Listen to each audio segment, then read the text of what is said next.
Old సిటీలోకి Hydraa అడుగుపెట్టింది. Old city Musi పరివాహక ప్రాంతం ఏదైతే ఉందో ఆ పరివాహక ప్రాంతంలో ఉన్నటువంటి నివాసాలన్నింటినీ కూడా తొలగించాలని చెప్పేసి ఇప్పటికే హైడ్రా నోటీసులు ఇచ్చింది. నోటీసులు ఇచ్చినటువంటి నేపథ్యంలో వాళ్ళందరినీ కూడా అక్కడి నుంచి తరలించి వేరే పునరావాసాలు ఏర్పాటు చేసిన తర్వాత వాటన్నిటిని కూడా కూల్చేస్తామంటూ కూడా చెప్తూ వస్తున్నారు. అయితే మూసీ పరివాహక ప్రాంతంలో ఉన్నటువంటి వాళ్ళందరూ కూడా ఇప్పుడు రోడ్ల మీదకి వచ్చి నినాదాలు చేసినటువంటి పరిస్థితి కనిపిస్తుంది. అయితే ప్రభుత్వం ఇప్పటికే వాళ్ళకి సంబంధించి డబుల్ బెడ్రూమ్ ఇళ్లను ఇస్తామంటూ కూడా ఒక హామీ ఇచ్చింది. హామీ ఇచ్చినటువంటి నేపథ్యంలో వాళ్ళని ఖాళీ చేయమని చెప్పేసి వాళ్ళకి నోటీసులు ఇచ్చింది. కానీ వాళ్ళు మాత్రము డబుల్ బెడ్రూమ్ ఇళ్లకు సంబంధించి మాకు వచ్చిన తర్వాత మాత్రమే మేము ఖాళీ చేస్తామంటూ కూడా హైడ్రాకి అడ్డు చెప్తున్నటువంటి పరిస్థితి కూడా కనిపిస్తుంది.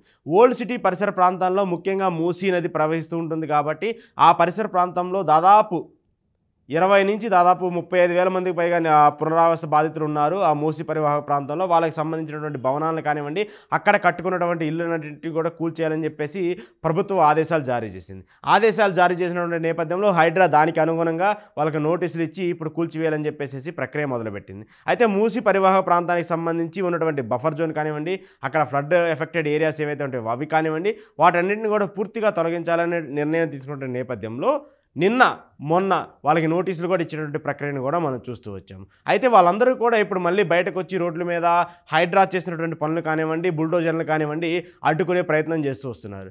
కానీ వాళ్ళు ఎంత ప్రయత్నం చేస్తున్నప్పటికీ కూడా బుల్డోజర్లతో ఆ పునరావాసాలన్నింటినీ కూడా కూల్చివేస్తున్న పరిస్థితులు కూడా మనం చూస్తూ వచ్చాము. అయితే దీనికి సంబంధించి డబుల్ బెడ్రూమ్ ఇళ్లను ముందుగానే మంజూరు చేయాలని చెప్పేసి కూడా బాధితులందరూ రోడ్ల మీదకి వచ్చి నినాదాలు చేస్తున్నారు. అలాగే రేవంత్ సర్కార్ని కూడా అప్పీల్ చేస్తున్నారు. ఎందుకంటే ముందుగా అంటే ఇప్పుడు మీరు ఇప్పుడు కూల్చివేస్తే దాదాపు అవి నిర్మాణమయ్యి అక్కడ మాకు వచ్చే వరకు చాలా సమయం పడుతుంది. కాబట్టి ఈలోపే మాకు దానికి సంబంధించి పర్మిషన్స్ ఇస్తేనో లేదంటే డబుల్ బెడ్రూమ్ ఇళ్ళకి సంబంధించి మాకు ఏవైతే వసతులు ఉంటాయో వాటికి సంబంధించి ముందుగానే మాకు అలాట్మెంట్ చేసిన తర్వాత మీరు వీటిని కూల్చుకోమని చెప్పేసి బాధలు చెప్తూ ఉన్నారు. కానీ దానికి భిన్నంగా మాత్రం ప్రభుత్వము మేము ఏవైతే హామీ ఇచ్చామో దాన్ని ఖచ్చితంగా అమలు చేస్తామో, మీ అందరికీ డబుల్ బెడ్రూమ్ ఇల్లు ఇస్తామని చెప్పేసి కూడా రేవంత్ సర్కార్ చెప్తూ వస్తుంది. అయితే దీన్ని మాత్రం ఓల్డ్ సిటీకి సంబంధించి అక్కడ ఉన్నటువంటి పరిసర ప్రాంతాల్లో ఉన్నటువంటి ఎక్కువగా ఆ పరిసర ప్రాంతంలో ఉండేటువంటి వ్యక్తులందరూ కూడా ఆగ్రహం వ్యక్తం చేస్తూ ఉన్నారు. హైడ్రాకి సంబంధించి కూడా అడ్డుపడేటువంటి పరిస్థితి కూడా కనిపిస్తుంది. అక్కడ కొంత చెదురుముదురు ఘటనలు జరుగుతున్నప్పటికీ కూడా పూర్తిగా పోలీస్ బందోబస్తుతో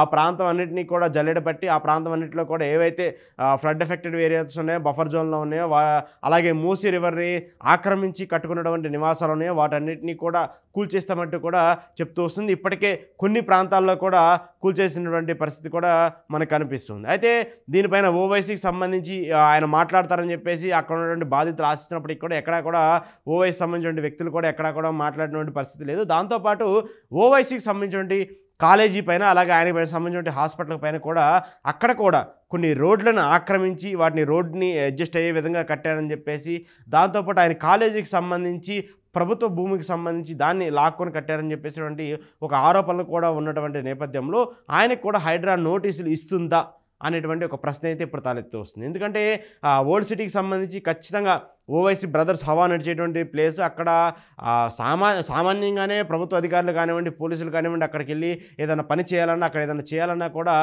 ధైర్యంగా సాహసించేటువంటి పరిస్థితి ఉండదు. కానీ ఇప్పుడు హైడ్రా డైరెక్ట్గా అక్కడికి వెళ్ళి ఓల్డ్ సిటీలో ఉన్నటువంటి మూసీ పరివాహక ప్రాంతం ఏదైతే ఉందో ఆ పరివాహక ప్రాంతంలో ఆక్రమించినటువంటి ఇళ్ల నిర్మాణాలన్నింటినీ కూడా కూల్చివేస్తామని చెప్పేసి వాళ్ళకి నోటీసులు ఇవ్వడం, డైరెక్ట్గా ఇప్పుడు వెళ్ళి బుల్డోజర్లతో కూల్చివేయడంతో ఇప్పుడు అక్కడ కొద్ది భయంకరమైన పరిస్థితి నెలకొన్నటువంటి ఉంది. ఎందుకంటే అక్కడ సంబంధించినటువంటి వాళ్ళందరూ కూడా రోడ్ల మీదకి వచ్చి ధర్నాలు చేస్తున్నటువంటి పరిస్థితి కనపడుతుంది. ఇప్పటికే బీఆర్ఎస్కి సంబంధించి అలాగే ఎంఐఎం పార్టీకి సంబంధించినటువంటి నేతలను తరచూ కలుస్తున్నటువంటి పరిస్థితి కూడా కనిపిస్తుంది. వాళ్ళందరూ కూడా బయటకు వచ్చి మాకు ఒక న్యాయం చేయాలి, ప్రభుత్వంకి సంబంధించి వెంటనే ఏదైతే రిలీఫ్ వాళ్ళు ఇస్తామని చెప్పేసి డబుల్ బెడ్రూమ్ ఇల్లు ఉన్నాయో వాటన్నింటినీ కూడా వెంటనే మంజూరు చేయించే విధంగా కూడా చూడాలని చెప్పేసి కూడా వాళ్ళ మీద ప్రెజర్ తీసుకునే పరిస్థితి ఉంది. కానీ ప్రభుత్వం మాత్రం ముందు కూల్చివేతలు చేయాల్సిందే. కూల్చివేతలు తెలిసిన తర్వాత ఎవరైతే బాధితులు ఉన్నారో ఆ కూల్చివేతలకు సంబంధించి ఎవరైతే ఇల్లు నష్టపోయిన వాళ్ళు ఉంటారో వాళ్ళందరికీ సంబంధించి కూడా మేము డబుల్ బెడ్రూమ్ ఇల్లు ఇస్తామని చెప్పేసి కూడా వాళ్ళు చెప్తున్నప్పటికీ కూడా బాధితులకు మాత్రం ఎక్కడా కూడా వాళ్ళకి నమ్మకం రావట్లేదని చెప్పేసి కూడా వాళ్ళు చెప్తూ వస్తున్నారు. దీన్ని మాత్రం ఎక్కడా కూడా అడ్డుకునే పరిస్థితి లేదని చెప్పేసి చెప్తుంది హైడ్రా. మాత్రము వాళ్ళకి ముందుగానే మేము నోటీసులు ఇచ్చాము, నోటీసులు ఇచ్చిన తర్వాత కూడా వాళ్ళు ఇంకా ఇళ్లల్లో ఉంటే మాత్రము వాళ్ళని తక్షణమే అక్కడి నుంచి పోలీసు బందోబస్తు వాళ్ళని బయటకు తీసుకొచ్చే ప్రయత్నం అయితే చేస్తున్నామని చెప్పేసి కూడా హైడ్రా చెప్తూ వస్తుంది. సో వాళ్ళని బయటకు తీసుకొచ్చి ఆ ఇళ్ల నిర్మాణాలను కూడా కూల్చేటువంటి ప్రక్రియ ఓల్డ్ సిటీలో హైడ్రా నిర్వహిస్తుంది. ఇప్పటికే దాదాపు చాలా ప్రాంతాల్లో మూసీ పరివాహక ప్రాంతాల్లో కొన్ని ఇళ్లను కూడా ఇప్పటికే డిమాలిష్ చేసింది. మరికొన్ని వాటిని కూడా డిమాలిష్ చేసే ప్రక్రియను కూడా హైడ్రా చేపట్టింది. ఈ నేపథ్యంలో ఓవైసీకి సంబంధించి కానివ్వండి, అలాగే ఎంఐఎం పార్టీకి సంబంధించి కానివ్వండి, ఓల్డ్ సిటీలో ఇంకా ఎన్ని అక్రమ నిర్మాణాలు ఉన్నాయో వాటన్నిటిపైన కూడా హైడ్రా ఎలాంటి చర్యలు తీసుకుంటుంది అనేటువంటి ఒక ప్రశ్న కూడా ఇప్పుడు తలెత్తుంది.